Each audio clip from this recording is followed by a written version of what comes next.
Praise the Lord. இயேசு கிறிஸ்துவின் சந்ததியாராக இருக்கிற சகோதர சகோதரிகள் யாவருக்கும் அன்பின் வாழ்த்துக்கள். ஓகே, ஸோ அதனால கூட நம்ம கூடும்படி தேவன் கிருபை செய்திருக்கிறார். நம்ம இந்த வேலையை கூட நம்ம செபித்து நம்ம துவங்கலாம். நாம் செபிப்போம். எங்களை நேசிக்கிற நல்ல தகப்பனை இந்த நாளுக்காக நன்றி செலுத்துகிறோம். இந்த நாளு கூட உங்களுடைய கிருபை நாள் கூட்டி சேர்த்துங்க, நன்றி. அது இன்றைய கூட ஒரு சில காலையில் கற்றுக்கொள்ள இருக்கிறோம். அதை சரியாக நேர்த்தியாக கற்றுக்கொள்ள புரிந்து கொள்ள வேண்டிய ஞானத்தையும் கிருபையும் ஒவ்வொருவருக்கும் நீங்கள் தரும்படி ஜெபிக்கிறோம். எங்களை தாழ்த்தி ஒப்பு கொடுக்கிறோம். இயேசுவின் நாமத்தில் ஜெபிக்கிறோம் நல்ல தகப்பனே, ஆமேன் ஆமேன் ஆமேன். ஓகே, ஸோ நம்ம இப்போ கூட கர்த்தருடைய வார்த்தையை நம்ம தியானம் செஞ்சுட்டு கிளாஸ்குள்ளே போகலாம். இப்போ வந்து கூட சிஸ்டர் ஷீலா அவங்க வந்து கர்த்தருடைய வார்த்தையை நம்ம கூட பகிர்ந்து கொள்வாங்க. கர்த்தருடைய நாமம் மகிமைப்படுவதாக. நம்ம கடந்த நாட்களிலே ஆராதனை என்றால் என்ன, ஆராதனை என்பது பாடல் மாத்திரம்தானா என்று சொல்லி ஒரு சில காரியங்களை நாம் தியானித்தோம். அதில் ஆராதனை என்பது பாடலை மாத்திரம் குறிப்பது இல்லை என்பதை நாம் வேத வசனங்களின் மூலமாக புரிந்து கொள்ள முடிகிறது.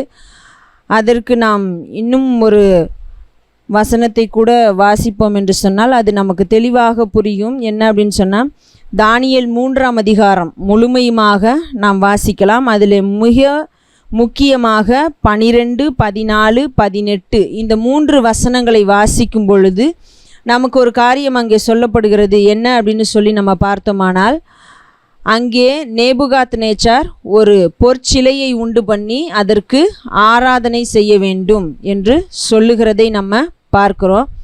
அப்படி அவர் சொன்ன பொழுது அங்கே 3 பேர் ஆராதனை செய்யாமல் நின்றார்கள் என்பதை நம்ம வாசிக்க முடிகிறது.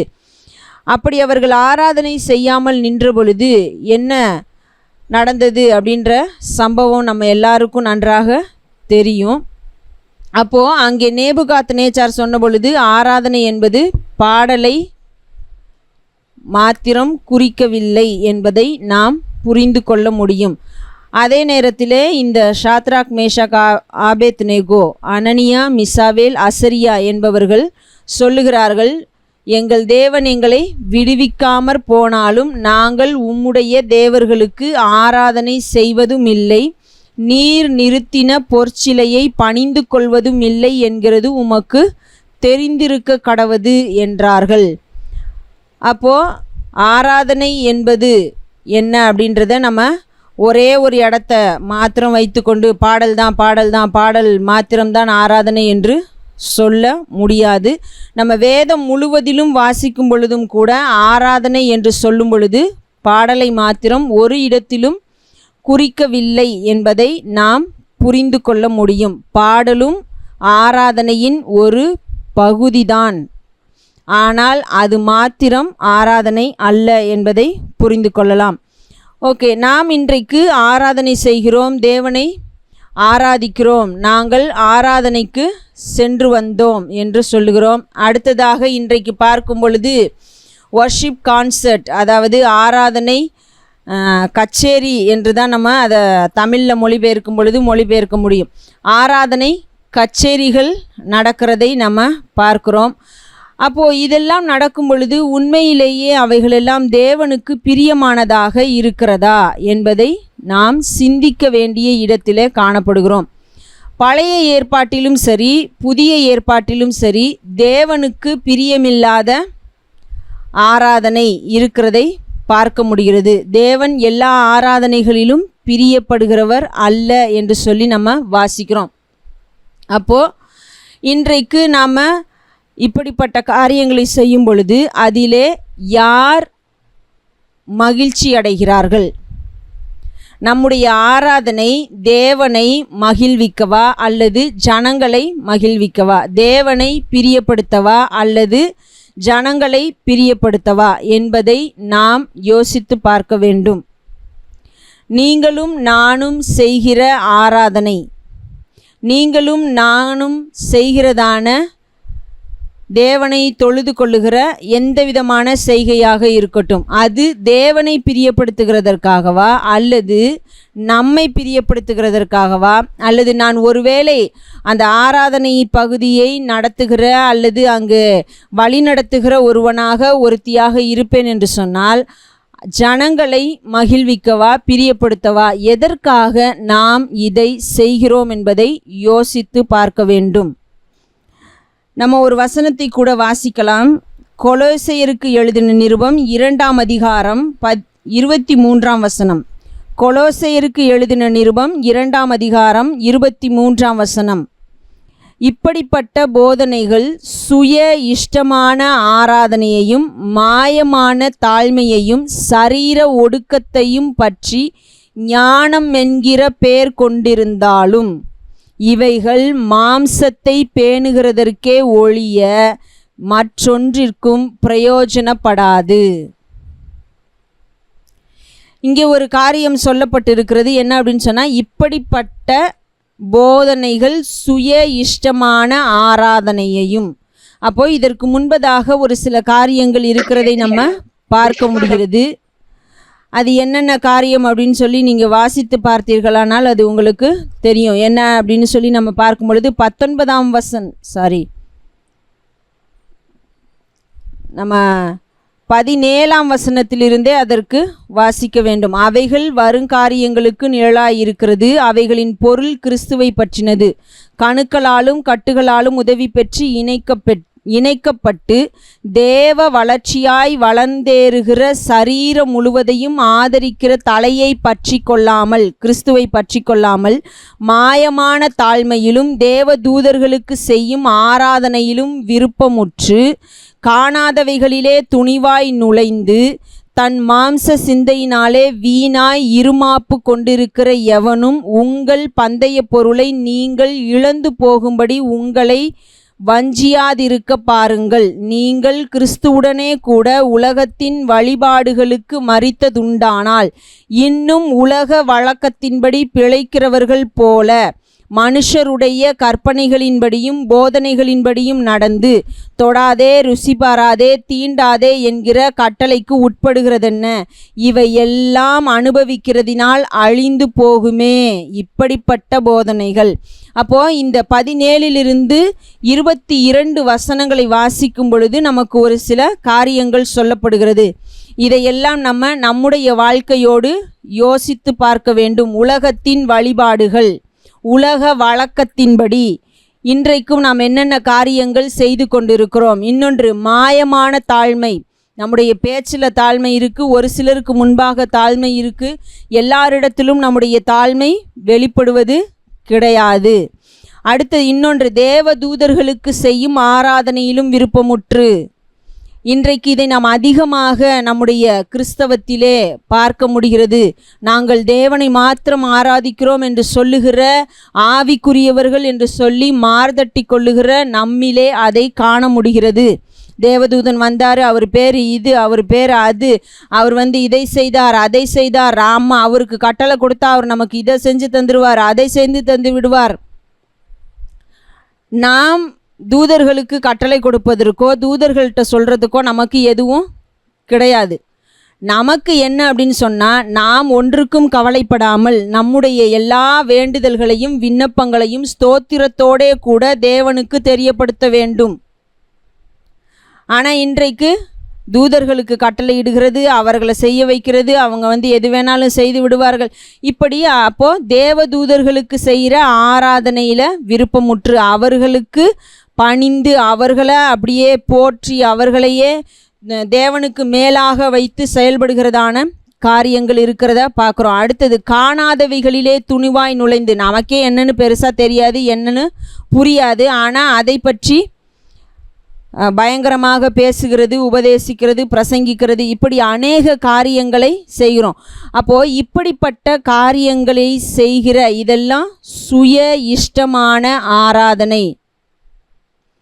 அப்போது இன்னும் ஒரு சில காரியங்கள், இந்த உலகத்தின் வழிபாடு, உலக வழக்கத்தின்படி பிழைக்கிறவர்கள், இன்னும் நம்முடைய காரியங்கள், அதாவது இந்த மாம்சத்திற்குரிய காரியங்களாகிய திருமணமாகட்டும் அல்லது என்ன சொல்லுவது, இன்றைக்கு ஞானஸ்நானம் எடுக்கிற விஷயமாக கூட இருக்கட்டும், அதை கூட நம்ம என்ன பண்ணிட்டோம், ஒரு ஃபங்க்ஷனை போல், ஏன் இதை செய்தால் என்ன அப்படின்னு சொல்லி அதை வேறு நோக்கத்தோடு மாற்றி விட்டோம். அதை செலப்ரேட் பண்ணுறது தப்பு இல்லை, ஆனால் நம்முடைய செலப்ரேஷன், நம்ம என்னத்துக்காக அதை கொண்டாடுகிறோம் அப்படின்றதுல ஒரு கேள்வி இருக்கிறது. இப்படி அநேக காரியங்கள் தேவனை ஒரு புறம் வைத்துவிட்டு தேவன் என்ற பெயரை மாத்திரம் பயன்படுத்தி கொண்டு சுய இஷ்டமான ஆராதனை செய்கிற காரியங்களை நாம் பார்க்க முடிகிறது. இன்றைக்கு அது மாத்திரமல்லாமல் நம்ம சொன்னது போல் என்ன அப்படின்னு சொன்னால் வொர்ஷிப் கான்சர்ட், பாடல் கச்சேரி. ஆனால் அதையும் என்ன சொல்லிக்கிறோம், அங்கே தேவனுடைய பிரசன்னம் பொழிந்தருளப்படுகிறது, தேவன் இங்கே வாசமாக இருக்கிறார் அப்படின்னு சொல்லி அவரை கொஞ்சம் அப்படியே ஏன் அப்படின்னு சொன்னால் அவருடைய பெயரை கொண்டுட்டு வரலன்னா அநேகரை அங்கே கொண்டுட்டு வர முடியாது. ஆனால் இன்னொரு விஷயமும் இருக்கணும், என்ன அப்படின்னு சொன்னால் அப்படியே பயபக்தியும் தேவபக்தியோடையும் இருந்தால் நம்ம நினைக்கிற அளவுக்கு நம்ம அதை செய்து முடிக்க முடியாது. ஆகையினால இதையும் செஞ்சு அதையும் செஞ்சு அவருடைய பெயரையும் வீணாய் பயன்படுத்துகிறவர்களாய் போல தான் காணப்படுகிறோம். அதை நம்ம ஏசாயா தீர்க்க தரிசன புஸ்தகத்திலையும் வாசிக்க முடியும். மத்தேயு 15:9, மார்க் 7:7 இந்த இடங்களிலெல்லாம் வாசிக்கிறோம். அவர்கள் மனுஷருடைய கற்பனைகளை போதித்து எனக்கு வீணாய் ஆராதனை செய்கிறார்கள். நம்முடைய ஆராதனை எப்படி இருக்கிறது? தேவனை பிரியப்படுத்துகிறதாக இருக்கிறதா? தேவனை மகிழ்விக்கிறதாக இருக்கிறதா? தேவன் அதை சுகந்த வாசனையாக முகர முடியுமா இல்லையா? நம்முடைய ஆராதனை வீணான ஆராதனையாக இருக்கிறதா என்பதையெல்லாம் நம்ம யோசிக்கணும். அதே நேரத்தில் நம்முடைய ஆராதனை சுய இஷ்டமான ஆராதனையாக இருக்கிறதா அல்லது எப்படி இருக்கிறது என்பதை நம்ம சிந்தித்து பார்க்கிறவர்களாய் இருக்க வேண்டும். கடைசியாக நம்ம ஒரு வசனத்தை வாசிக்கலாம். எபிரேயருக்கு எழுதின நிருபம் 12ஆம் அதிகாரம் 28ஆம் வசனம். எபிரேயர் 12:28. இங்கே நாம் வாசிக்கிறோம், ஆதலால் அசைவில்லாத ராஜ்யத்தை பெறுகிறவர்களாகிய நாம் பயத்தோடும் பக்தியோடும் தேவனுக்கு பிரியமாய் ஆராதனை செய்யும்படி கிருபையை பற்றி கொள்ள கடவோம். இந்த வசனத்தை தொடர்ந்து நம்ம தியானிப்போம். வருகிறதான வாரங்களிலே தேவன் நம்மோடு கூட இருந்து நம்மை வழி நடத்துவாராக. ஓகே, ஸோ நல்ல ஒரு வார்த்தையை கேட்டோம். இப்போ கூட ஒரு 2 கேள்விகள் ஜஸ்ட் நம்ம ரெஃப்ரெஷ்காக கேட்டுட்டு நம்ம லெசனுக்குள்ளே போகலாம். முதல் கேள்வி, இயேசு கிறிஸ்து இந்த பூமியில் 3.5 வருஷம் ஊழியம் செஞ்சார், சரியா? அப்போ அந்த 3.5 வருஷம் ஊழியம் செஞ்சப்போ அவர் தன்னுடைய செலவுக்காக பணம் சேர்த்து வச்சுன்னு எடுத்துகிட்டு வரல. காணிக்கைகள் ஜனங்க கொடுத்தாங்க. வசனம் வாசிக்கிறோம் லூக்கால இல்லையா? அவருக்கு தங்கள் ஆஸ்திகளால் அவருக்கு ஊழியம் செய்த ஸ்திரீகள் அப்படின்னு வாசிக்கிறோம். அப்போது அவர் காணிக்கையை வாங்கி அவர் அதில் தான் வாழ்ந்தாங்க. அந்த காசெல்லாம் யூதாஸ் தான் வச்சுருந்தார். அவர் தான் கேஷியராக இருந்தார், பணப்பை ஓட்டதாக இருந்தது. ஓகேவா? இப்போ கேள்வி என்னென்னா, இயேசு கிறிஸ்து எத்தனை முறை இது போல் நான் ஆண்டவருக்கு ஊழியம் செய்கிறேன், எனக்கு தேவைகள் இருக்குது, தன்னுடைய தேவைகளுக்காக சிஷ்யர்கள்லாம் இருக்கிறாங்க இல்லையா, அவன் சாப்பாடெலாம் இயேசு தான் பார்த்துக்கிட்டார்.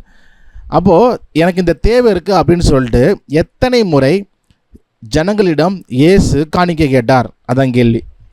1, 2, 3, 4, 10, 15, 20? நல்லா யோசிச்சு எல்லாரும் ஆன்சர் பண்ணுவோம் பார்ப்போம். ஆளுக்கு ஒரு ஆன்சரை போடுங்க.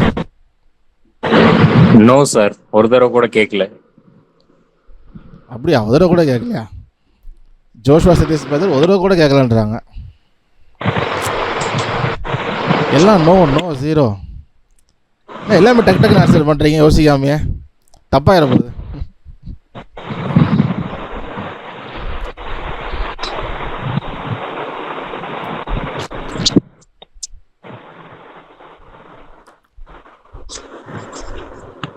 ஓகே, எல்லோரும் சொன்னது கரெக்டு தான். ஏசு சொல்கிறார் இல்லையா, வேலையால் கூலிக்கு பாத்திரனாக இருக்கிறான். சீஷர்களை சொல்லி அனுப்புகிறப்ப நீங்கள் போங்க, நான் சொல்கிற வேலையை நீங்கள் செய்யுங்க. வேலையால் கூலிக்கு பாத்திரம் இருக்கிறான், நான் உங்களுக்கு என்ன செய்யணுமோ அதை நான் இயேசு கிறிஸ்து அறிஞ்சிருந்தனால அவர் காணிக்கையில் தான் வாழ்ந்தார். இயேசு கிறிஸ்து அவர் வேலை செஞ்ச காசை எடுத்துகிட்டு வந்துட்டு நான் காணிக்க மாட்டேன் அப்படிலாம் இல்லை. காணிக்கையில் வாங்கி யூதாஸ் தான் வச்சுருந்தார். எங்கேயா எடுத்து சம்மாரிய ஸ்திரீக்கிட்ட பார்க்குறோம் இல்லையா, சம்மாரிய ஸ்திரீக்கிட்ட போகிறப்போ சீஷர்கள்லாம் சாப்பாடு வாங்க போயிருந்தாங்க, அவங்க காசு கொடுத்து அனுப்பிச்சிருந்தார். ஸோ அப்போது he never asked for offering, but he received offering.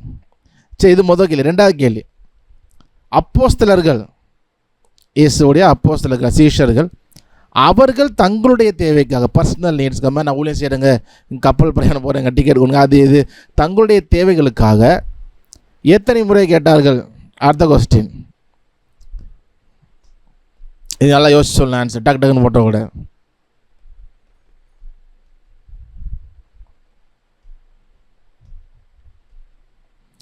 Joseph brother சொல்கிறார் அவங்களும் கேட்கலையும் அதோட கூட.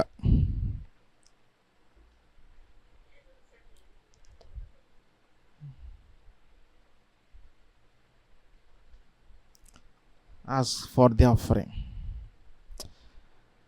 அதான் உண்மை. They never asked, not even one time. நம்ம புதிய ஏற்பாடு வாசிக்கிறதெல்லாம் அதாவது பரிசுத்தவான்களின் குறைச்சல், தர்ம பணம், விதவைகளுக்கு உதவி செய்கிறது, தரித்திரரை தாங்கிறது, இதெல்லாம் அதுக்காக தான் அவங்க என்ன பண்ணால் பணம் கலெக்ட் பண்ணி சேர்த்து வச்சு கொடுத்தாங்களே ஒழிய தங்களுடைய தேவைகளுக்காக தே நெவர் ஆஸ்ட். ஏன்னா அவங்களுக்கு தெரியும் நம்ம வேலையை செய்வோம், ஆண்டவர் என்ன செய்வார், அவர் தேவையை சந்திப்பேன். அப்போது தே ரிசீவ்டு ஆஃபரிங்ஸ். அப்போ அவள் இப்போ எது எல்லாமே காணிக்க வாங்கினாங்க, they received, but they never asked. நம்ம சரியாக நம்ம என்ன பண்ணோம் புரிஞ்சுக்கணும். ஆனால் இன்றைக்கி அப்படி அநேகர் வந்து அப்படி இருக்கிறது இல்லை. என்னென்னா ஜனங்க தான் கொடுக்கணும் அப்படின்னு சொல்லிட்டு கொடுங்க கொடுங்க வாரம் வாரம் அறிவிப்பில் கொடுங்க. ஆனால் ஒரு கூட அவங்க யோசிக்கிறது இல்லை, நம்ம என்ன சும்மா கேட்டுகிட்டே இருக்கோம், நம்ம ஆண்டவருக்கு தெரியாது நம்மளுடைய தேவை என்னன்னு, அவர் சந்திக்க மாட்டாரா அப்படின்னு ஒரு முறை கூட அவங்க சரி சொல்லாமல் விடுவோம் அப்படின்னு விடுறதில்லை. காரணம் அவங்க ஜனங்களை சார்ந்து இருக்கிறனால. ஆனால் நம்ம வேதத்தை நல்லா வாசிக்கும் பொழுது தே நெவர் ஆஸ்க்ட். அப்போ ஊழியம் நம்ம ஆண்டவருக்கு ஊழியம் செய்யும் பொழுது ஆண்டவருக்கு தெரியும் நம்ம வேலை கொடுத்தவருக்கு தெரியாதா எவ்வளோ சம்பளம் தரணும்னு. ஸோ அவர் நம்மளை போஷிப்பார், நம்மளை நடத்துவார். ஆனால் நம்ம அவர் சொல்கிற வேலையை செய்யணும், அவ்வளோதான். அவர் மீது எல்லாம் பண்ணுவார், செய்வார், பார்த்துக்குவார். நம்ம வந்துட்டு அதுக்காக காணிக்க வாங்க சொன்னான்றதுக்காக கொடுங்க கொடுங்க எல்லார்ட்டையும் கேட்டுட்டு என்ன சொல்கிறது மற்ற ரிலிஜன் மாதிரியே நம்மளும் அதை வந்து கொண்டு போயிட்டோம். பட் கிறிஸ்டியானிட்டி இஸ் டிஃப்ரெண்ட் இல்லை, அது இட்ஸ் ஃபார் டிஃப்ரெண்ட். அது அந்த தேவனோடு உள்ள உறவும் அந்த மக்கள் வாழ்கிறதும் இல்லை கூடி வருகிற சபையாக இருக்கட்டும் எல்லாமே வெரி டிஃப்ரெண்ட்டு. அதோடைய மேன்மை, அதோடைய சந்தோஷம், அது மேலானது. ஓகே, எல்லாருமே கரெக்டாக ஆன்சர் பண்ணிட்டீங்க, very good, I am really happy. Okay, so நம்ம இன்றைக்கி லெசனுக்குள்ளே நம்ம போகலாம். ஓகே, ஸோ நம்ம இன்றைக்கி ஒரு முக்கியமான பாடம் பார்க்க போகிறோம். என்ன அப்படின்னா கார்ட்ஸ்.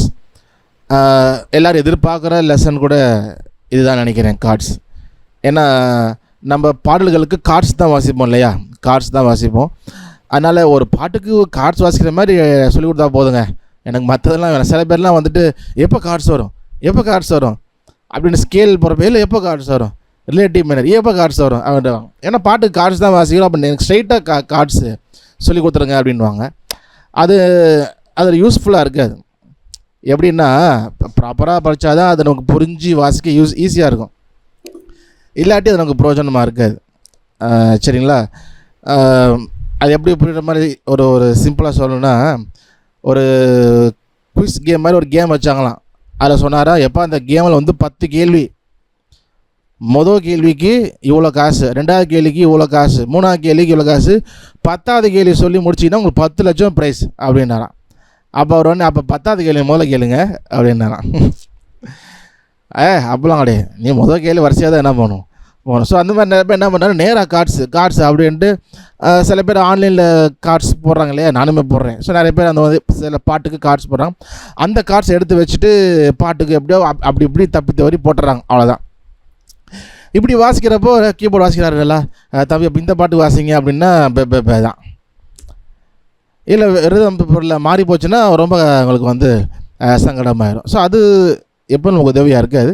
ஸோ ப்ராப்பராக நம்ம ஸ்டெப் பை ஸ்டெப்பாக போகும்போது தான் நான் என்ன சொல்கிறது நமக்கு அது ரொம்ப யூஸ்ஃபுல்லாக இருக்கும். சரி, கார்ட்ஸ் அப்படின்னா என்ன அப்படின்னா, நம்ம பொதுவாக இது வரைக்கும் நம்ம வந்து சிங்கிள் நோட் தான் வாசிச்சிருப்போம், ஸ்கேல் வாசிச்சிருப்போம், அப்புறம் first class second class exercise வாசிச்சிருப்போம், சிங்கிள் நோட்டாக தனித்தனியாக வாசிச்சிருப்போம் இல்லையா. ஸோ அதுக்கு பேர் வந்து என்னென்னா மெலடி அப்படின்னும். மெலடி அப்படின்னா அந்த சிங்கிள் நோட்டு அப்படியே வந்து வாசிக்கிறது, ஸ்கேல் வாசிக்கிறதோ இல்லை அந்த மாதிரி எல்லாமே என்ன சொல்லணும்னா மெலடி அப்படின்னும். கார்டு அப்படின்னா என்ன அப்படின்னா, ஒரு கீக்கு அதிகமாக 2 கீயோ அல்லது 3 கீயோ சேர்த்து ஒரே நேரத்தில் அமுத்தி அமுத்தி அமுத்தி வாசிக்கிறது. இப்போ ஒரு 3 கீ அமுக்கிறோம், அப்புறம் 3 கீ, அப்புறம் 3 கீ, அப்புறம் 3 கீ, இது போல் 3 கடைசிக்கு என்ன கார்டு அப்படியே வாசிக்கிட்டே இருக்குது. மெலடி அப்படி இல்லை, அது சிங்கிள் டூன்னு கலந்து வரும் இல்லையா? சிங்கிளில் ஒரு வரும், அப்புறம் 2 கீஸ் எப்போயாவது வரும், 2 மோஸ்ட்லி வராது. அப்போ கலந்து என்ன பண்ணும், மோஸ்ட்லி சிங்கிளாக தான் இருக்கும். அதுக்கு பேர் மெலடி அப்படின்னும். கார்ட்ஸ் அப்படிங்கிறது 2 இல்லை 3 அப்படியே நமக்கு அந்த 3 அப்படியே வந்துட்டே இருக்கும். மாற்றி மாற்றி 3 பிடிச்சிட்டே வாசிக்கிறேன் இல்லையா? இதுக்கு பேர் கார்ட்ஸ் அப்படின்னும். இந்த கார்டு என்ன பண்ணோம், ஹார்மனி அப்படின்னும். ஹார்மனி அப்படின்னா ஒன்றுக்கு மேற்பட்ட 2 3 சேர்ந்து ஒரே நேரத்தில் இசைஞ்சு பேசுகிறது இல்லை பாடுறது எல்லாமே அந்த ஹார்மனி அப்படின்னு வந்து சொல்லுவோம். ஓகே, அப்போது நோட்ஸ் நம்ம வாசிக்கிறது மெலடி, கார்ட்ஸ் வாசிக்கிறது ஹார்மனி. இந்த மெலடியும் ஹார்மோனியும் சேர்ந்து அது வெளியே வரும்பொழுது நல்ல ஒரு இசையாக நமக்கு வந்து அவுட்புட்டில் கிடைக்கும். நம்ம கரெக்டாக வாசிக்கும் பொழுது, அந்த நோட்ஸுக்கு ஏற்ற கார்ட்ஸ் வாசிக்கும் பொழுது. சரிங்களா? ஓகே, ஸோ அதான் நீங்கள் வாசிக்கிறோம். கார்ட்ஸ் என்பது ஒரே நேரத்தில் ஒன்றுக்கும் மேற்பட்ட நோட்ஸ் இசைக்கப்படுவதாகும். இசையில் கார்ட்ஸ் முக்கிய பங்கு வகிக்கின்றன. வழக்கமாக அவை ஒரு பாடலின் இணக்கத்தை உருவாக்கின்றன. இணக்கம், ஓகே, ஹார்மோனின்னு சொல்லலாம். அதே நேரத்தில் நோட்ஸ் மெலடி மெல்லிசையை உருவாக்குகின்றன. கார்ட்ஸ் பொதுவாக இடது கையால் இசைக்கப்படும். when a song plays we play cards, not the notes of the song. அதிகமாக நம்ம கார்ட்ஸ் வந்து லெஃப்டில் நம்ம சேஞ்ச் பண்ணோம். ரைட் ஹேண்டில் நம்ம கார்ட்ஸ் முடிப்போம், ஃபில்லப் வாசிப்போம், நடுவில் சாங்கோட நோட்ஸ் வாசிப்போம். இதெல்லாம் கொஞ்சம் மாற்றி மாற்றி ரைட் ஹேண்டில் ப்ளே பண்ணுவோம். பட் எப்பொழுதுமே நம்ம கார்டு வாசிக்கிறது லெஃப்ட் ஹேண்டில் தான். லெஃப்ட் ஹேண்டில் நம்ம அப்படியே கடை நோட்ஸ் எல்லாம் வாசிக்க முடியாது, ஏன்னா கார்டு வந்துக்கிட்டே இருக்கும் இல்லையா? இப்போ மேனுவலாக என்ன பண்ணுறாங்கன்னா, இப்போ ட்ரம்ஸ் ஒருத்தர் வாசிக்கிறாரு, ஒருத்தர் வாசிக்கிறப்ப என்ன பண்ணுறாங்கன்னா, கீபோர்டில் ட்ரம்ஸ் போடாமல் லெஃப்ட் ஹேண்டில் பேஸ் வாசிக்கிறாங்க, பேஸ் கிட்டார் வாசிக்கிறாங்க. அப்போ லெஃப்ட் ஹேண்டில் நோட்ஸ் வாசிக்கிறதுக்கு வாய்ப்பு இருக்க வழியே. பட் யூஸ்வலாக நம்ம கார்டு ரிதம் ஆட்டோமேட்டட் ரிதம் போட்டுட்டு அக்கம்பெனிமெண்ட் போட்டு வாசிக்கிறப்ப நம்ம லெஃப்டில் ஃபுல்லாக கார்டு வாசிப்போம். ரைட் ஹேண்டில் கார்டு மெலடி எல்லாமே கலந்து அப்பப்போ நம்ம வந்து வாசிப்போம். சரியா? ஸோ நம்ம இந்த ரைட் ஹேண்டில் நம்ம வந்து இப்போது பாட்டு பாடுறாங்க அப்படின்னா நம்ம என்ன பண்ணோம்னா கார்ட்ஸ் தான் வாசிப்போம், நோட்ஸ் வாசிக்க மாட்டோம். இப்போ ஏசுவின் நாமம் இனிதான நாமம் அப்படி பாட்டு பாடும்பொழுது நம்ம ரைட் ஹேண்டில் ஏஸ் தன அப்படி வாசிக்க மாட்டோம். ஏன் வாசிக்கவும் கூட, ஏன்னா அங்கேயும் அதே நோட்ஸ் தான் பாடுறாரு, இங்கேயும் அதே நோட்ஸ் தான் வாசிக்கிறேன். ஒன்று. ரெண்டாவது, நம்ம கீபோர்டு வந்து டியூன்டு இன்ஸ்ட்ருமெண்ட், நல்லா டியூனில் வாசிக்கும். வோக்கல் வந்து டியூன்டு கிடையாது, கொஞ்சம் ஷார்ப்பு ஃப்ளாட்லாம் அடிக்கும். அப்போ நம்ம அதே நோட்ஸை வாசித்தோம் அப்படின்னா அவங்க ஷார்ப் ஃப்ளாட்டாக அடித்தா ரொம்ப தப்பாக தெரியும். நம்ம அது பாட்டையே வாசிக்கும் பொழுது அவங்க ஷார்ப் ஃப்ளாட் அதாவது ஒழுங்காக பாடல அப்படின்னா. ஸோ அப்போ அதுவும் நம்ம மியூசிக் வாசிக்கிறது எதுக்கு தான், பாடுறதுக்கு சப்போர்ட் பண்ணுறது தான் இல்லையா? ஸோ அப்போ அந்த மாதிரி நம்ம வந்து வாசிக்க மாட்டோம், அது நல்லா இருக்காது. அப்போது கார்ட்ஸ் வாசிக்கும் பொழுது தான் அந்த வோக்கல் மெலடியோட இந்த கார்டு நம்ம ஹார்மனி சேரும் பொழுது அது ரெண்டும் சேர்ந்து நல்ல ஒரு இசையை வந்து உருவாக்கும். சரிங்களா? ஓகே, ஸோ கார்ட்ஸில் நம்ம 2 மேஜராக பார்ப்போம். ஒன்று மேஜர் கார்ட்ஸ், இன்னொன்று மைனர் கார்ட்ஸ். இன்னும் டிஃப்ரெண்ட் கார்ட்ஸ் நிறையா இருக்குது. நம்ம அதுக்கப்புறம் 1 2 பார்ப்போம். பட் ஆனால் எல்லா கார்ட்ஸும் பார்க்க போகிறதில்ல நம்ம, ஏன்னா எல்லாத்தையும் யூஸ் பண்ண போகிறதில்ல. ஆனால் முக்கியமாக நம்ம பாட்டுக்கு யூஸ் பண்ணுற கார்ட்ஸ் எல்லாம் பார்ப்போம். ஆனால் அதிகமாக மெயினாக நம்ம யூஸ் பண்ணுறது 2 கார்ட்ஸ். ஒன்று வந்து மேஜர் கார்ட்ஸ், இன்னொன்று மைனர் கார்ட்ஸ். எப்படி நம்ம மேஜர் ஸ்கேல் மைனர் ஸ்கேல் பார்த்தோமோ அதே போல் மேஜர் கார்ட்ஸ் மைனர் கார்ட்ஸ். இன்றைக்கி நம்ம பார்க்க போகிறது மேஜர் கார்ட்ஸ். இது வந்து கார்டு ஃபார்மேஷன் அப்படின்னு. கார்டு ஃபார்ம், ஒரு கார்டு எப்படி ஃபார்ம் ஆகுது. இப்போது சி மேஜர் கார்டுன்னு சொல்கிறோம், வாசிக்கிறோம். அந்த நோட்ஸ் எப்படி வருது, எப்படி அது ஃபார்ம் ஆகுது, எப்படி அது உருவாகுது, அதை வந்து நம்ம தெரிஞ்சுக்கணும். So major chord formation. So major chord நம்ம ஸ்கேல் எழுதும் பொழுது ஃபார்ம்லான்னு போட்டிருப்போம். ஃபார்ம்லாக்கு என்ன பண்ணோம், WH whole step half step போட்டோம் இல்லையா? ஆனால் இந்த கார்ட்ஸுக்கு வந்து அந்த மாதிரி லெட்டர் கிடையாது. இனிமேல் நம்ம நம்பர் தான் யூஸ் பண்ணுவோம். கார்டு ஃபுல்லாகவே நம்பர் நம்ம ஞாபகம் வச்சுக்கிட்டோம் அப்படின்னா ரொம்ப ஈஸியாக நம்ம வந்து பண்ணலாம். ஸோ மேஜர் கார்டு ஃபார்முலா என்ன அப்படின்னா 135 இதுதான். ஸோ நல்லா ஞாபகம் வச்சுக்கோங்க, மேஜர் கார்டுடைய ஃபார்முலா 135. இந்த 135 எங்கே அப்படிங்கிறத நம்ம அடுத்து வந்து பார்ப்போம். சரியா? 135 எதில் பார்க்குறது அப்படின்னு. ஓகே, ஸோ முதல்ல சி மேஜர் கார்டு வந்து நம்ம பார்ப்போம். அதுக்கு நம்ம ஃபஸ்ட்டு என்ன பண்ணால் சி மேஜர் ஸ்கேலை வந்து நம்ம எடுத்துக்குவோம். ஓகேவா? சி மேஜர் ஸ்கேல் CDEFGABC இதுதான் சி மேஜர் ஸ்கேல். அந்த சி ரிப்பீட் தான். ஓகே, ஸோ கீழே நான் 1 2 3 4 5 6 7 8 போட்டிருக்கேன். இது வந்து நோட் நம்பர் இல்லை நோட் சீக்வன்ஸ் நம்பர் வரிசையாக. Okay, note number. இப்போ சி மேஜரில் சி தான் ஆரம்பிக்குதா, சி தான் 1. அப்போ D 2, E 3, F 4, G 5, A 6, B 7, C 8. அப்படியே 9, 10 அடுத்து டி வருது இல்லையா, அது டி 9, இ 10 அப்படியே போயிட்டே இருக்கும். ஓகே. ஸோ அப்போது இந்த நோட் நம்பர் இருக்கு இல்லையா, நோட் சீக்வன்ஸ் நம்பர், இதில் தான் நம்ம வந்து அந்த ஃபார்முலா யூஸ் பண்ண போகிறோம். 135. இப்போ 135 ஃபஸ்ட்டு 1 வருதா, 1க்கு மேலே என்ன இருக்குது, சி, 3க்கு மேலே என்ன இருக்குது, இ, 5க்கு மேலே என்ன இருக்குது, ஜி இல்லையா. அப்போ அதை மட்டும் தனியாக எடுத்து எழுதிக்கிட்டோம், சி மேஜர் நோட் நம்பர். அப்போ 135 135 நமக்கு என்ன வருது, சி, இ, ஜி. அப்போ அதை எப்படி எழுதும் பொழுது சி மேஜர் கார்டு அப்படின்னா நம்ம என்ன வாசிக்கணும், சிஇஜி 3 கீயும் ஒரே நேரத்தில் ப்ரெஸ் பண்ணணும். வாசிக்கிறப்ப சிங்கிள் அப்படி சிங்கிள் சவுண்டாக வரணும், கிளிங்கிளிங் குளிங்கிளிங் அந்த மாதிரிலாம் வரக்கூடாது. ஸோ கார்டு வந்து அந்த 3 நோட்டும் ஒரே சவுண்டாக வரும்போது தான் கேட்குறதுக்கு நல்லாயிருக்கும். ஸோ ஃபிங்கர் நம்பர் இதில் பார்த்தீங்கன்னா நோட் நம்பர் 135, கீழே 1 2 3ன்னு போட்டிருக்கீங்க ஃபிங்கர் நம்பர். ஃபிங்கர் நம்பர் என்ன அப்படின்னா நம்ம ஏற்கனவே பார்த்துருக்கோம் இல்லையா, கட்டை விரல் 1, ஆள் காட்டி விரல் 2, அப்புறம் அடுத்த விரல் 3. ஸோ சியில் கட்டை விரல், ஈயில் 2வது விரல், ஜியில் 3வது விரல். சில பேர் வந்து இந்த 135 நோட் நம்பர் இருக்குல்லையே, அதே போல் ஃபிங்கருமே 135 யூஸ் பண்ணுவாங்க. ஓகேவா. ஸோ ஃபிங்கருமே என்ன பண்ணுவாங்கன்னா 135 அப்படி இருப்பாங்களோ. ஓகே. ஸோ 135 அந்த மாதிரி பிடிப்பாங்க. ஸோ அப்படி பிடிக்கிறப்ப என்ன ஆகும்னா, நம்ம ஃப்யூச்சரில் டிஃப்ரெண்ட் கார்டு வாசிக்கணும், கார்டு இம்ப்ரூவைஸ் பண்ணணும், C major 7th sus chord, different நிறையா கார்ட்ஸ் இருக்குது. அப்போ அதெல்லாம் வாசிக்கணுன்னா 135 பிடிச்சோம் அப்படின்னா நமக்கு அது வாசிக்கிறது கஷ்டமாக இருக்கும், இதிலே செட் ஆயிரும். 1 2 3 இந்த ஃபிங்கர் யூஸ் பண்ணால் தான் இந்த 2 ஃபிங்கரும் எக்ஸ்ட்ரா கார்டு வாசிக்கிறதுக்கு நமக்கு ஃப்யூச்சரில் யூஸ் ஆகும். So CEG.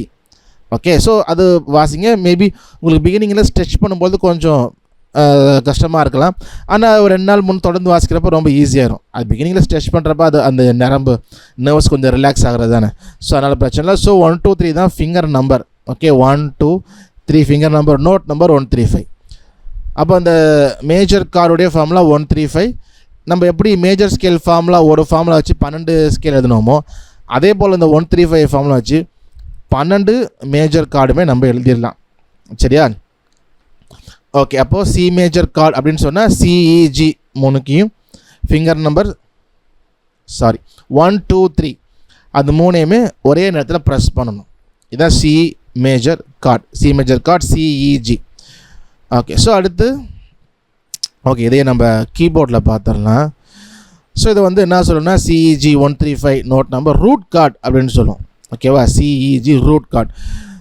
ஸோ சிஇஜி ஏன் ரூட் கார்டு சொல்கிறோம் அப்படின்னா, இந்த சி வந்து ஃபஸ்ட்டு வருது இல்லையா, சி வந்து ரூட்டு. அப்போ சிஇஜி அப்படின்னு வாசிக்கிறப்ப இதை ரூட் கார்டு சொல்லுவோம். நம்ம இன்னும் அடுத்த வாரம் இல்லாமல் அடுத்த வாரம் போகிறப்ப கார்டு இன்வர்ஷன் பார்ப்போம். அப்போ வந்து அதனால் அப்போ உங்களுக்கு புரியும் ஏன் ரூட் கார்டுன்னு இதை சொல்கிறோம், வெறுமன கார்டுன்னு சொல்லாமே அப்படின்னு. ஸோ அதில் என்ன தெளிவாக தெரியும் கார்டு இன்வர்ஷன் யூஸ் பண்ணுறப்ப.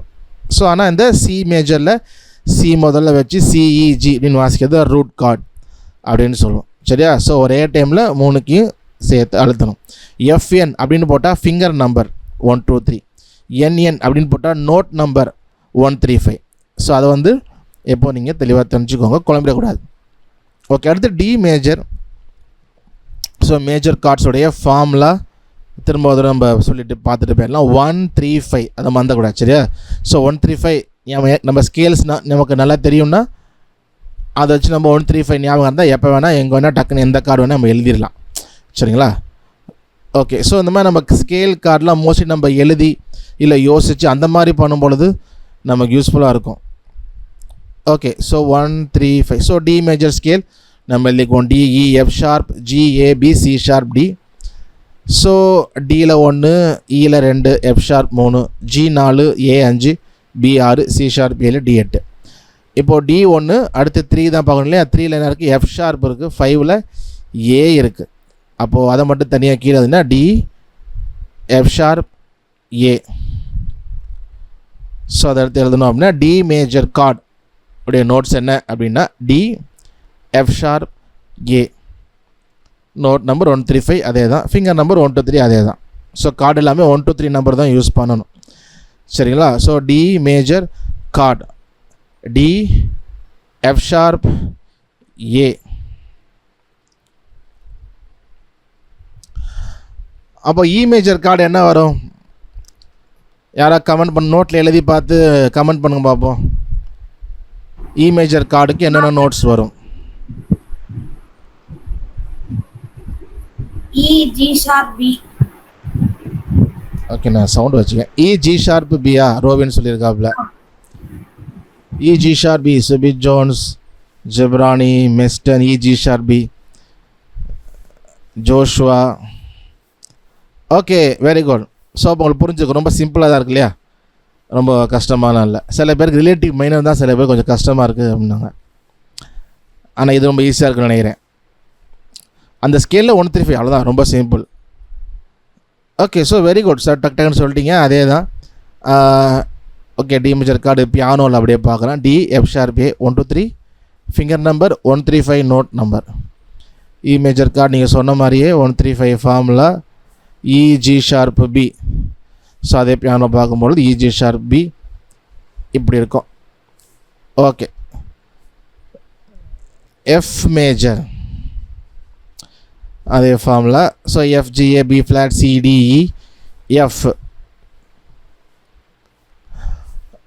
ஓகே, ஸோ அப்போது 1ல் எஃப், 3ல் ஏ, சி, 5ல் சி இருக்குது. அப்போ எஃப்ஏசி, எஃப்ஏசி. ஸோ தான் F major chord. Okay, so மறந்துடக்கூடாது. Okay, so root chord F A C. So இந்த மாதிரி நம்ம வந்து பிடிக்கணும். ஓகே, ஸோ அடுத்து C sharp or D flat major. So நம்ம ஏற்கனவே சொன்னது போல் எழுதும் பொழுது தான் இந்த சி ஷார்ப் டி ஃப்ளாட்டுக்கு பேர் வேறு மாதிரி வருமே ஒழிய வாசிக்கிறப்ப எந்த வித்தியாசமும் இருக்காது. சரியா? ஓகே, சி ஷார்ப் ஓகே, நான் சொல்ல மாட்டேன். மற்றெல்லாம் ஹோம்ஒர்க் இல்லையா, நம்ம எஃப் வரைக்கும் பார்த்தோமா. G major chord, A major chord, B major chord, மூணுமே ஹோம்ஒர்க். ஓகேவா? அது எழுதி ஃபோட்டோ எடுத்து அனுப்பிடுங்க. ஓகே, ஸோ அடுத்து C sharp or D flat. So நம்ம C sharp or D flat என்ன சொல்லலாம், மேஜர் கார்டு ஃபார்முலா 1 3 5.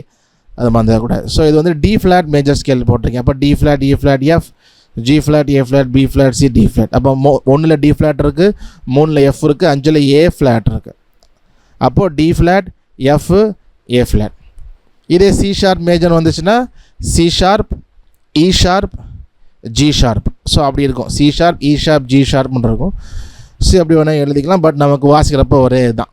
ஓகே, நான் ஃப்ளாட் எடுத்ததுனால போட்டேன். இல்லை ரெண்டையுமே தனித்தனியாக எழுதுகிற மாதிரி இருக்கும், அதனால் ஃப்ளாட் மட்டும் நான் எழுதிட்டேன். ஓகே, அப்போ D flat major, D flat, F, A flat.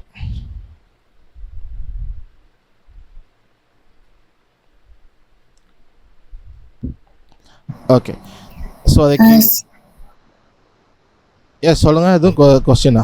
Sir, எங்க நோட் நம்பர் வந்து 135 கொடுத்துருக்கீங்க. ஆமாம். ஓகே, ஸோ நோட் நம்பர் வந்து நம்ம எழுதிட்டு அனுப்பணுமா? இல்லை, நோட் நம்பர் எழுத வேண்டாம். ஏன்னா ஒரே நம்பர் தானே, 135 தான் ஃபுல்லாக வரும். நோட் நம்பர், ஃபிங்கர் நம்பர் எனக்கு வேண்டாம். சரியா? எனக்கு நோட் நம்பர் எழுத வேண்டாம், ஃபிங்கர் நம்பர் எழுத வேண்டாம். நீங்கள் எழுதும்போது சைடில் எழுதி வச்சுக்கோங்க. எனக்கு தேவை வந்து அந்த நோட்ஸ் தான். சரி, okay. So D flat major, D flat, F, A flat அப்படி வந்துச்சு. ஓகே, ஸோ அப்போ மீதி என்னத்தின இருக்குது? 4 வரும் இல்லையா? 4 ஷார்ப் ஆர் 4 ஃப்ளாட்.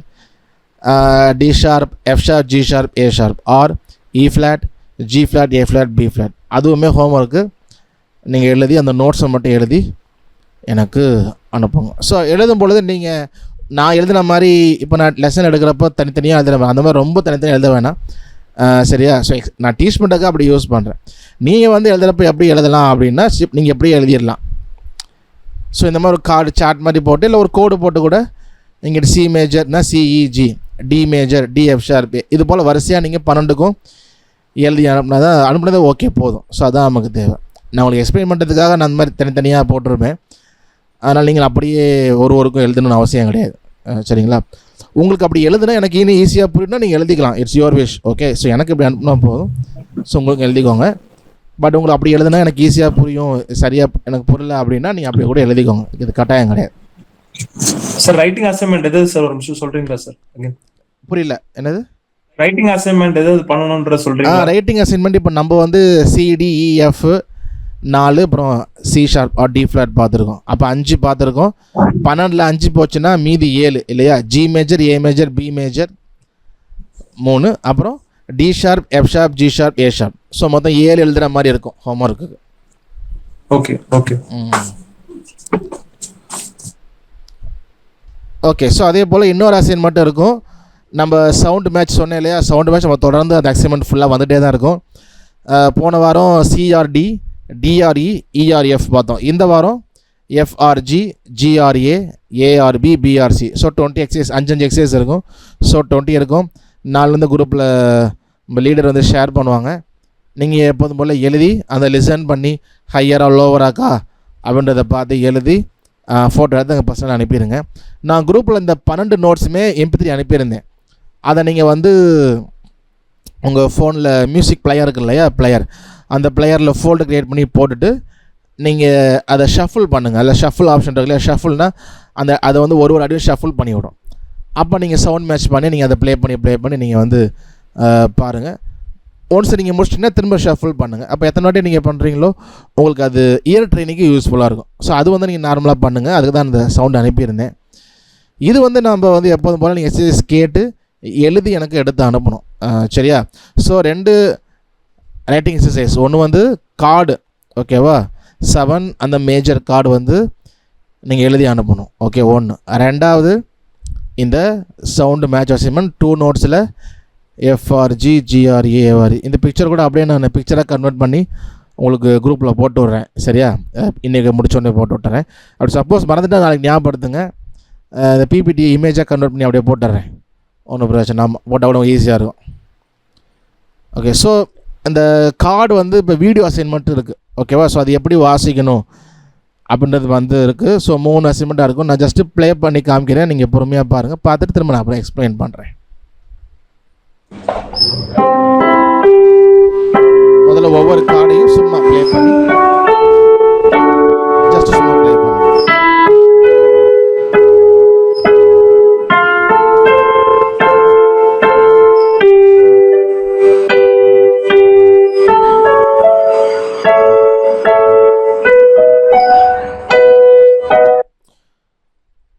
ஆஃப் ஆயிடுச்சு. ஓகே, திரும்ப ப்ளே பண்ணுறேன். ஆக்சுவலாக ஃபஸ்ட் எக்ஸசைஸ் எப்படின்னா, நீங்கள் ஒரு கார்டுமே உங்களுக்கு ஃபிங்கர் செட் ஆகும் இல்லையா? சிஇஜி அப்படின்னு ப்ரெஸ் பண்ணுங்க. ஒரே டைமில் ப்ரெஸ் பண்ண பாருங்கள். அப்புறம் டிஎஃப் ஷார்ப் ஏ ஒரே டைமில் ப்ரெஸ், இது வரைக்கும் பி, அப்புறம் ஷார்ப்புமே ஜஸ்ட்டு சும்மா, அதாவது கீபோர்டில் வேறு எது போடாமல் பியானோ மட்டும் வச்சு வாசிங்க. செகண்டு நீங்கள் வாசிக்கிறப்ப ரிதம் ஏதாவது 8 பீட் பேலட் இருக்கும் இல்லை, பீட் பேலட் அப்படின்னு உங்கள் கீபோர்டில் இருக்கும். அந்த ட்ரம்ஸை போட்டுட்டு டெம்போ ஒரு 80 இல்லை ஒரு 90 வச்சுட்டு 4/4 கவுண்ட்டுக்கு வாசிக்கணும். எப்படின்னா ப்ளே பண்ணுறேன் பாருங்கள். அட என்ன அங்கிட்ட ஓடுது?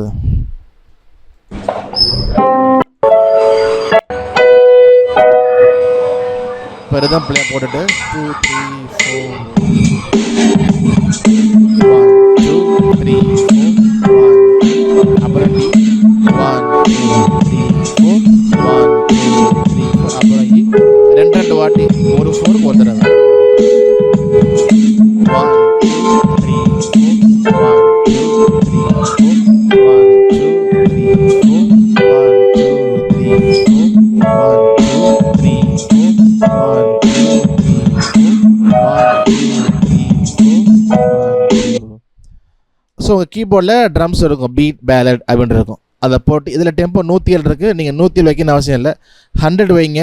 ரொம்ப ஸ்பீடாக ஃபீல் பண்ணால் 90 கூட நீங்கள் வச்சுக்கலாம், இல்லை 80 கூட வச்சுக்கலாம். ஆனால் வாசிச்சுட்டு அப்புறம் கொஞ்சம் கொஞ்சமாக டெம்போ நீங்கள் ஏற்றிக்கணும். சரியா? ஸோ கரெக்டாக நீங்கள் வந்து இந்த 1 வரப்போ ப்ளே பண்ணிவிட்டு 1 2 3 4 அடுத்த 1 வரப்போ திரும்ப சி மேஜர், அடுத்த 1 வரப்போ டி மேஜர், 2 வாட்டி சி மேஜர் 2 வாட்டி, டி மேஜர் 2 வாட்டி, இது போல் பி வரைக்கும் வச்சுட்டு அப்புறம் ஷார்ப்புமே 2 வாட்டி ஃபுல்லாக நீங்கள் வாசிங்க. ரிதம் போட்டுட்டு 4 கவுண்ட்டுக்கு ஒரு தடவை வர மாதிரி இருக்கும். சரிங்களா? இதையும் நான் குரூப்பில் ஷேர் பண்ணுறேன் வீடியோவும். ஸோ ஃபஸ்ட்டு ரிதம்லாம் போடாமல் ஃபிங்கர் செட் ஆகணும் இல்லையா? சிஇஜி அந்த கார்டெலாம் சும்மா ரைட் ஹேண்டில் எல்லா கார்டும் பிடிச்சி பாருங்கள். 1. 2வது ரிதம் போட்டுட்டு இந்த ரைட் ஹேண்டில் கார்டு வந்து கரெக்டாக 4/4 நீங்கள் வந்து வாசிங்க. 3வது அக்கம்பெனிமெண்ட் இருக்கும் இல்லையா? கீபோர்டில் பார்த்தீங்கன்னா ட்ரம்ஸ் போட்டு ஏசிஎம்பின்னு ஒரு பட்டன் இருக்கும், அக்கம்பெனிமெண்ட் எல்லா போர்ட்லேயுமே இருக்கும். அதை ஆன் பண்ணிவிட்டு லெஃப்ட் ஹேண்டில் கார்டு வாசிக்கிட்டு ரைட் ஹேண்டில் வாசிக்கணும். நீங்கள் லெஃப்ட் ஹேண்ட் வாசிக்கிறப்போ சிங்கிள் நோட் கூட இல்லை இருக்குன்னு நினைக்கிறேன். சரி இந்த ப்ளே பண்ணி பார்ப்போம். எப்போ வாயா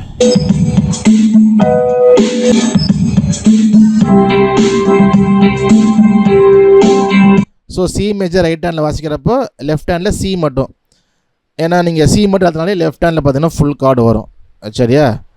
ஸோ அப்போது லெஃப்ட் ஹேண்டில் சி மட்டும், அதாவது சி நோட் மட்டும், ரைட் ஹேண்டில் சிஇஜி எப்போதும் போல் கார்டு வாசிக்கிறது. அடே என்னடா அது பாட்டுக்கு ஓடுது.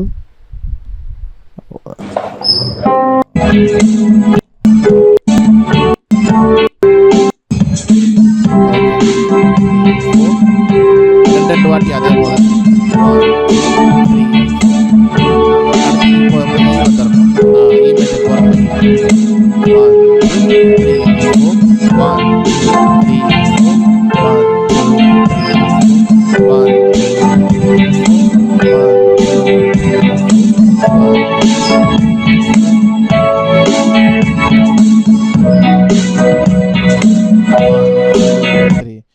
ஓகே. ஸோ இது கரெக்டாக என்னென்னா ரைட்டுக்கும் லெஃப்ட்டுக்கும் நமக்கு வந்து ஒரு பேலன்ஸ் இருக்கணும். சரியா? அப்போது கரெக்டாக சி மேஜர் வாசிக்கிறப்ப லெஃப்டில் சி, டி போகும்பொழுது டி மேஜர் போகிறப்ப லெஃப்டில் டி, இது போல் மாற்றிட்டே போகணும். இப்படி வாசிக்கிறப்ப லெஃப்ட் ஹேண்டில் கொஞ்சம் கவனிங்க. என்ன கவனிக்கணும்னா, நீங்கள் சி அழுத்திட்டு டி அழுத்துறப்ப சிலேருந்து கையை கொஞ்சம் எடுத்துகிட்டு டி அழுத்தினா தான் டி மேஜர் வரும். நீங்கள் சி அழுத்திக்கிட்டே டி தொட்டுட்டோம் அப்படின்னா வேறு கார்டு மாறிடும், டி மேஜர் வராது. ஸோ அது மட்டும் கவனமாக வாசிங்க. சரியா? ஸோ கொஞ்சம் நேரம் ஒரு ஃப்ராக்ஷன் ஆஃப் செகண்ட் முன்னாடி நீங்கள் சிலேருந்து கை எடுத்துகிட்டு தான் டி வச்சா தான் லெஃப்ட் ஹேண்டில் கரெக்டாக டி வரும். ரைட் ஹேண்டில் அப்படி இல்லை, நம்ம மாற்றிட்டே போயிடும். சரியா? ஸோ இது 3வது வாசிங்க. 4வது ரைட் ஹேண்டில் எப்படி வாசிக்கிறீங்களோ அதே மாதிரி லெஃப்ட் ஹேண்ட்லேயும் ஃபுல் கார்டு. சரியா? Full chord. ஃபுல் கார்டுனா சி மேஜர்னா சிஇஜி. ரைட் ஹேண்டில் வாசிக்கிற மாதிரியே லெஃப்ட் ஹேண்ட். 1 2 3 4 1 2 3 4 1 2 3 4 1 2.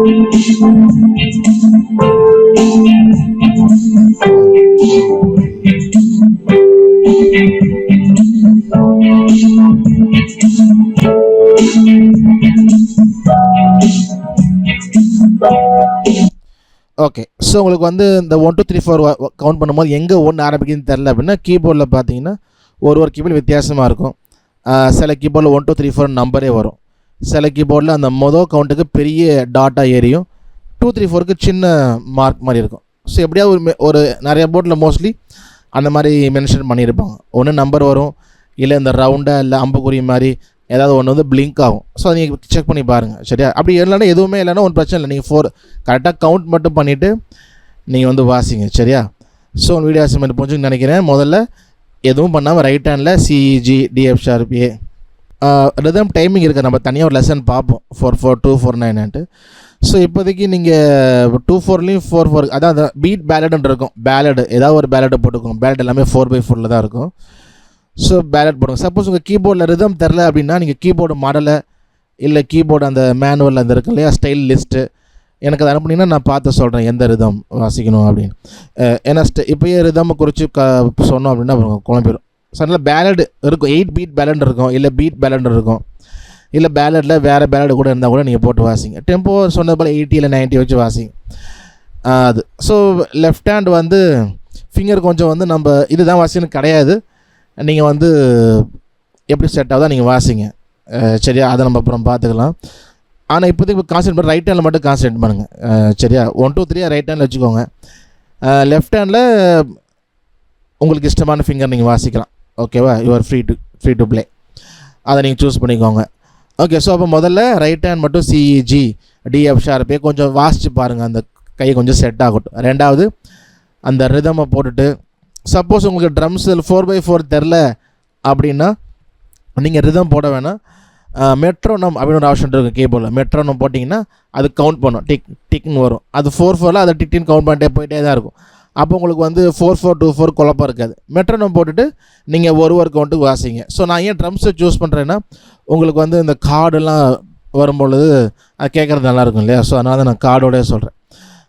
ஸோ வாசிக்க கொஞ்சம் இன்ட்ரெஸ்ட்டாக இருக்கும் அந்த அக்கம்பனிமெண்ட் போட்டு வாசித்தோம்னா. ஸோ அப்படி உங்களுக்கு வந்து 4-4 தெரிலன்னா அப்படி பண்ணுங்கள். இல்லை எனக்கு கீபோர்டு மாடலு அந்த மேனுவல் ஸ்டைல்ஸ் லிஸ்ட் இருக்கு இல்லையா அதை எனக்கு அனுப்புங்க, நான் உங்களுக்கு சொல்கிறேன். ஸோ அதை பண்ணோம். ஓகே, ஸோ அப்போது அந்த மாதிரி பண்ணுங்கள். ரெண்டாவது ரிதம் போட்டுட்டு 2 வாட்டி வாசிங்க. ஒரு 4க்கு ஒரு தடவை, அடுத்த 4க்கு ஒரு தடவை, அப்புறம் நீங்கள் வாசிங்க. நான் வீடியோ குரூப்பில் ஷேர் பண்ணுறேன், அது கூட நீங்கள் பார்த்துக்கோங்க டவுட் இருந்தால். மூணாவது லெஃப்ட் ஹேண்டில் சிங்கிள் கார்டு வாசிச்சுட்டு, சிங்கிள் கார்டும் ஏன் ஃபுல் கார்டு வாசிக்கிறோம். இப்போ சிங்கிள் கார்டு இப்போ சி மேஜருக்கு சி மட்டும் கொடுத்தா சி மேஜர் வந்துடுது, டி மட்டும் கொடுத்தா டி மேஜர் வந்துடுது. அப்புறம் ஏன் திரும்ப நம்ம ஃபுல் கார்டு வாசிக்கிறோம் அப்படின்னா, நம்ம மேஜர் கார்டு மைனர் கார்டு இது மட்டும் தான் வாசிக்க போகிறோம், அது மட்டும் போதும்னா நமக்கு ஒரு ஃபிங்கர் 2 ஃபிங்கரே போதும், நமக்கு லெஃப்ட் ஹேண்டில் வாசிச்சிடலாம். மேஜர் மைனர் மட்டும் அதை வச்சு வாசிச்சிடலாம்னா வாசிச்சிடலாம், அப்படி பண்ணிடலாம். ஆனால் நம்ம வந்து இன்னும் டிஃப்ரெண்ட் கார்ட்ஸ் போகும்பொழுது, கார்டு இம்ப்ரூவைஸ் பண்ணணும், சஸ் கார்டு மைனர் 7 இதெல்லாம் போகும்பொழுது நம்ம கண்டிப்பாக 3 ஃபிங்கர் 4 ஃபிங்கர் நம்ம கார்டு வந்து பிடிச்சே ஆகணும்.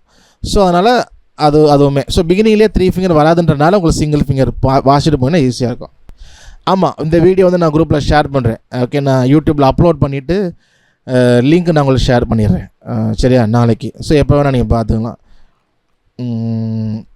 ஸோ அப்லோட் பண்ணிடுறேன் இன்றைக்கி, இல்லை நாளைக்கு காலைல பண்ணிட்டு கிளாஸ் போகிறதுக்கு முன்னாடியே நான் பண்ணிடுறேன். ஓகே, ஸோ அப்போது ரைட்டிங் அசைன்மெண்ட் 2, வீடியோ அசைன்மெண்ட் 1. முதலாவதுங்க ரைட்டிங் அசைன்மெண்ட் என்ன, அந்த கார்டு வாசிக்கணும், அந்த சவுண்டு மேட்ச்சு 2 நோட்ஸில் 4, இந்த video assignment.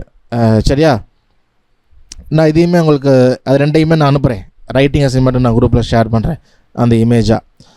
Okay, so card so அப்படின்னு சொல்லும்போது கார்டு ரொம்ப ரொம்ப முக்கியம். நம்ம பாட்டு பாடும்பொழுது கார்ட்ஸ் தான் நம்ம வாசிக்கணும், கரெக்டான கார்டு வாசிக்கணும். சரிங்களா, ஸோ இப்போ நீங்கள் கொஞ்சம் வாசிச்சிருக்கிறீங்க அப்படின்னா கார்டு நல்லா நீங்கள் வந்து எழுதி பழகணும், அதை போகும்போது செய்வோம். ஸோ இன்னொன்று நான் என்ன சொல்கிறேன் அப்படின்னா, ரொம்ப கேர்ஃபுல்லாக இருக்கணும். ஸோ இப்போ ரீசெண்ட் டைம்ஸ் நிறைய பேர் கீபோர்டு வாசிக்கிறாங்க. என்ன பண்ணுறாங்கன்னா, இந்த பேடு இருக்குல்ல, சினிமேட்டிக் பேடு, சினிமேட்டிக் கொயர், இந்த மாதிரி வச்சுக்கிட்டு பியானோட சேர்த்து நல்ல ஒரு எமோஷனோட வாசிக்கிறாங்க. அப்போ என்ன ஆகுது அப்படின்னா, கேட்குறதுக்கு நல்லாயிருக்கு. சில நேரம் பாட்டுக்கும் அப்படியே வாசிக்கிறாங்க, கேட்குறதுக்கு நல்லாயிருக்கு, ஆனால் தப்பாக கார்டு வாசிக்கிறாங்க. நான் ஒரு இடத்துல போனப்போ ஒரு பையன் வாசித்தான், கீபோர்டு தப்பாக கார்டு இருக்குது, ஆனால் கேட்குறதுக்கு நல்லாயிருக்கு. என்னோடய ஒய்ஃப்ட்டு கூட சொன்னேன், ஐயோ அவன் தப்பாக வாசிக்கிறான் ஐயா, ஆனால் நல்லா இருக்கு கேட்குறதுக்கு, என்ன அவன் புரியலையே ஒன்றுமே, அது எப்படி நல்லா இருக்க முடியும் தப்பாக கார் வாசிக்கிறப்போ.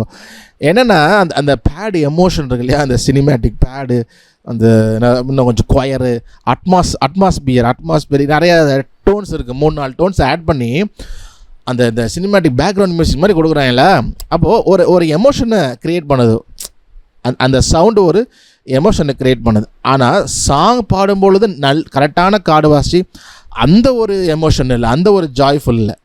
ஸோ இப்போ ரீசெண்டாக நிறைய பேர் பார்த்திங்கன்னா அந்த மாதிரி பண்ணுறாங்க, இந்த சினிமேட்டிக்காக வாசிக்கணும், பேடு வாசிக்கணும் அப்படின்ட்டு வாசிக்கிறாங்க. ஸோ வாசிக்கிறது தப்பு இல்லை, அந்த பேடு வாசிக்கிறது தப்பு இல்லை ஆட் பண்ணி, ஆனால் தப்பாக வாசிக்கிறாங்க, எமோஷனை மட்டும் க்ரியேட் பண்ணுறாங்க. ஒரு நல்ல எமோஷன் இருக்குது, பட் பாட்டு லிரிக்ஸ் அது இது காத்து அது எதுவுமே சேரலை. சரிங்களா, ஸோ அப்போ அதில் வர ஒரு ஹாப்பினஸ் போய் எமோஷன் கேட்டாங்க. ஸோ உங்களுக்கு நான் சொல்கிறேன், நீங்கள் vapour pad, cinematic pad use பண்ணலாம், அது தப்புன்னு சொல்லலை. ஆனால் கரெக்டான கார்டு வாசித்து அதுவும் இருக்கும் பொழுது நமக்கு பாட்டு, அந்த பாட்டோடைய டைமிங் அதோட சேர்ந்துருக்கப்போ நல்லாயிருக்கும். ஆனால் அது இல்லாமல் இது வந்து நல்ல எமோஷனை கொடுக்குது அப்படின்னா கண்டிப்பாக அது நம்ம ரிஸ்கி தான், நம்ம கொஞ்சம் கவனமாக. ஸோ நீங்கள் அந்த மாதிரி ட்ரை பண்ணிட்டுருங்க இல்லை வாசிங்க அப்படின்னா ரொம்ப கேர்ஃபுல்லாக இருங்கன்னு தான் சொல்கிறேன். ஸோ நமக்கு வந்து கரெக்டான கார்டு வாசிக்கணும், பாடல்கள் ரொம்ப ஹெல்ப்ஃபுல்லாக இருக்கணும், அது ரெண்டும் சேரணும், வோக்கலும் அந்த ரிதம், அந்த டியூனும், அது ரெண்டும் சேரும் பொழுது நம்ம சேர்ந்து கூட பாடும் பொழுது அது நல்லா நமக்கு ஒரு பாடணுன்ற எண்ணத்தை கொடுக்கும். ஸோ அதுக்காக தான் பாட்ட போகிறோம் இல்லையா, சும்மா நல்லா கச்சமாக கேட்டுட்டு ஆஹா அருமையாக வாசிங்க, அருமையாக பாடினீங்க அப்படி சொல்லிட்டு போகிறதுக்கு இல்லை. ஸோ வர்ஷிப்னா என்ன, நம்ம சேர்ந்து ஆளோட துதிச்சு பாடுறது தான். சரிங்களா, ஸோ அதனால் கொஞ்சம் கேர்ஃபுல்லாக இருங்க. சினிமேட்டிக் பேட், அப்புறம் என்ன சொல்கிறது, சினிமேட்டிக் கொயர், அது எல்லாமே ஆட் பண்ணுங்கள் மியூசிக்கில், நாட் ராங் அந்த இன்ஸ்ட்ருமெண்ட் யூஸ் பண்ணுறது. ஆனால் எவ்வளோ வால்யூம் வைக்கிறோம் அதுவும் இருக்குது. அதே போல் கார்ட்ஸ் வாசிக்க தான் முக்கியம். ஸோ கார்டு ரொம்ப முக்கியம். நம்ம சிம்பிள் கார்டில் பார்த்துட்டு அப்புறம் இம்ப்ரூவைஸ் பண்ணுவோம்.